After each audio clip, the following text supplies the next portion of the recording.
গান আমরা প্রায় সকলেই শুনতে ভালোবাসি।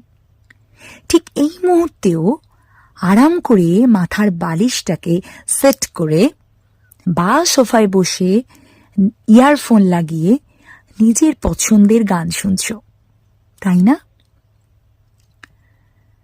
কিন্তু জানো কি, কেন আমরা কিছু গান শুনলে দুঃখ পাই, আবার কিছু গান শুনলে উদ্দীপ্ত হই? কি বলছে সাইকোলজি?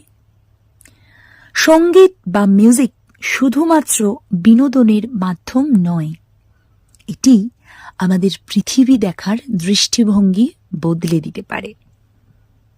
ইউনিভার্সিটি অব গ্রোনিঙ্গেনের একটি গবেষণায় দেখা গেছে, গান আমাদের মেজাজ বা উপলব্ধিকে সরাসরি প্রভাবিত করে। তুমি যখন কোনো দুঃখের গান শোনো, তখন তোমার মস্তিষ্ক চারপাশের নিরপেক্ষ ঘটনাগুলোকেও দুঃখজনক বা নেতিবাচক হিসেবে ব্যাখ্যা করতে শুরু করে। আবার আনন্দের বা এনার্জেটিক গান শুনলে সাধারণ দৃশ্যগুলো অনেক বেশি প্রাণবন্ত মনে হয়। এই কারণেই হতাশাজনক পরিস্থিতিতে দুঃখের গান শোনা অনেক সময় মানসিক অবস্থাকে আরো খারাপ করে তোলে। নিজেকে মানসিকভাবে চাঙ্গা রাখার জন্য সঠিক সঙ্গীত বা পজিটিভ কন্টেন্ট বেছে নেওয়া অবশ্যই জরুরি।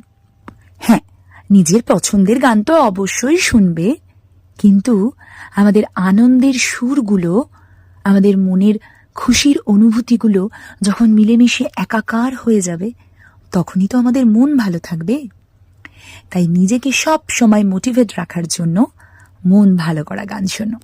নমস্কার, আমি পাখি। আবার অন্যদিন আসবো অন্য কোনো বিষয় নিয়ে তোমাদের সাথে কথা বলতে। সকলে মন ভালো রেখো, ভালো গান শোনো। আজকের মতো শুভরাত্রি।